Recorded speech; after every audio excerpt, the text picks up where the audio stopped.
ඡායාරූප කියන්නේ දැන් අපිට නැතිවම බැරි දෙයක්. කොටින්ම මේක අපේ සම්පූර්ණ ජීවිතවලටම බද්ධ වෙච්ච සාධකයක්. මොකද්ද ඡායාරූපයක් කියලා කියන්නේ? ඡායාරූප කියලා කියන්නේ අපේ ඇහැට පෙනෙන දෙයක් ඒ ආකාරයෙන්ම සටහන් කර ගැනීම නෙමෙයි. ඒ ආකාරයට සටහන් කර ගැනීම කරන දේවලුත් තියෙනවා.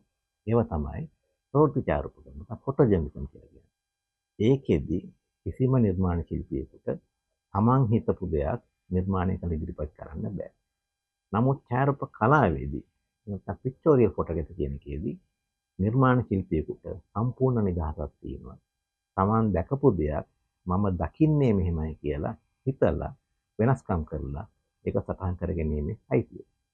එතකොට ඇත්තටම මේ ඡායාරූප ශිල්පය කොටස් දෙකකට බෙදෙනවා. එකක් තමයි නිර්මාණාත්මක ඡායාරූප ශිල්පය, අනිත් එක වාර්තාකරණය. ඒ වගේ මේ ඡායාරූප කලාවම තවත් ආපහු කොටස් දෙකකට බෙදෙනවා. එකක් තමයි වාණිජ්‍ය ඡායාරූප නැත්නම් කමර්ෂල් ෆොටෝග්‍රැෆි කියන්නේ. අනිත් එක තමයි තමන් කැමති තමන්ගේ නිර්මාණ තමන්ගේ නිදහසේ කරන කලාත්මක ඡායාරූපකරණය කියන්නේ. ඇතරම වාණිජ්‍ය ඡායාරූප කියලා කියන්නේ කමර්ෂල් පර්පස් ඡායාරූප කියලා කියන්නේ කිසියම් ආර්ථික ලාභයක් බලාපොරොත්තු වෙමින් කරන නිර්මාණ. ලෝකීය නිර්මාණ අතරින් 75%කට පමණ අයිතිය තියෙන්නේ මේ වාණිජ්‍ය නිර්මාණ වලට. වාණිජ්‍ය නිර්මාණ වල වාණිජ්‍ය මුදල් ඉපයීම් වලින් තොරව වාණිජ්‍ය පරමාර්ථ වලින් තොරව කලාවක් පවතින්න බෑ. මොකද රාග්ධනය නැත්නම් කලාව පවතින්නේ නැති නිසා.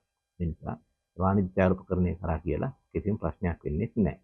ලෝකේ වැඩි හරියක් උපවා කරන්නේ වැඩි හරියක් කරන්නේ වාණිජ්‍ය පරමාර්ථයෙන් කරන නිර්මාණ. වෙඩින් ෆොටෝග්‍රැෆි කිව්වම ඒක තනිකර වාණිජ්‍ය පරමාර්ථයෙන් කරන්නේ.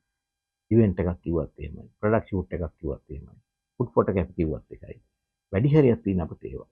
ඒතර අපේ කැමැත්තට කරන නිර්මාණ අපිට තියෙනවා. ඒ වගේම තමයි ලෝකේ තමන්ගේ කැමැත්තට විතරක් නිර්මාණය කරපු සමහර නිර්මාණ තියෙනවා. රුපියල් බිලියන ගණන් වලට. මිලියනත් නෙමෙයි බිලියන ගණන් වලට විකුණපු නිර්මාණ. ඒ කියන්නේ කලාත්මක නොවන කිසිවක් විකිණිය නොහැක.